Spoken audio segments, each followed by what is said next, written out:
in the previous years, meron kasing na-atake, nag-iit personnel, no? Nagtatubo, may kakulangan sa servisyo, no? Dapat nandun yung ambulance, ready, yung driver, and then yung paano i-manage kung merong ma-stroke, kung merong mag-rapid aneurysm. Those cases happened before in other CHDs. So, yeah, the wellness center, we are supposed on CHD to establish that one. For yung changing the name of DOH and wellness, I still have to hear that one.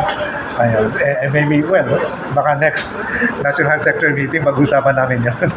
After talking about Bukas Center, Puro Kalusugan, mga ganun. And kung yung mga initiative na yan, lumalabas yun to make the department of the more responsive to the current needs. Yun naman yun. Yun parati yung hugot na yun. Why are we coming this? To close the gaps. Yung tungkol sa previous cases natin, kasi yung outpatient na numbers natin sa member services, kakasabi lang ng nakaraan ni Atty. Jinky Court na lumalaki karamihan is previous cases. Kamusta ba sa buong Western Visayas? Well, yung sa rabies kasi two sides eh. May animal side, merong human side. For animal side, ang gusto natin mangyari, and this is led by the Bureau of Animal Industry, na mabakunahan yung at least 3/4 of the dog population. That's the target.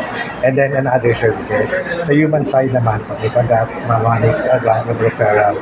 And we have established our animal bite treatment center, funded by the Department of Health, most of it.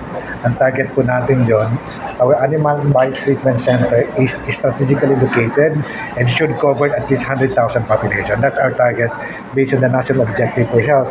So we're proposing na palita naman yung 100,000, baka pwede per district. And hopefully we can have that animal bite treatment center.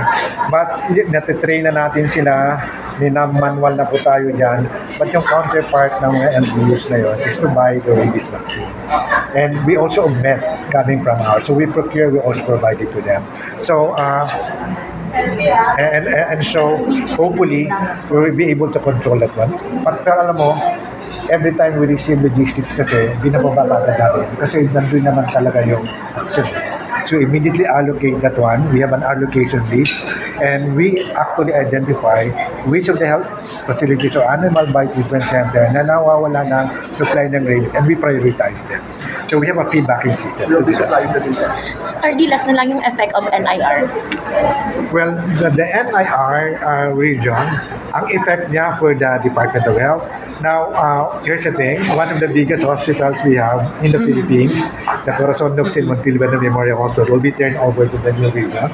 That is the only third and tertiary hospital in the whole island of Negros, including Negros Oriental, including Siquijor. So siya yung magiging apex hospital doon, and then isa yung sa mati-turnover.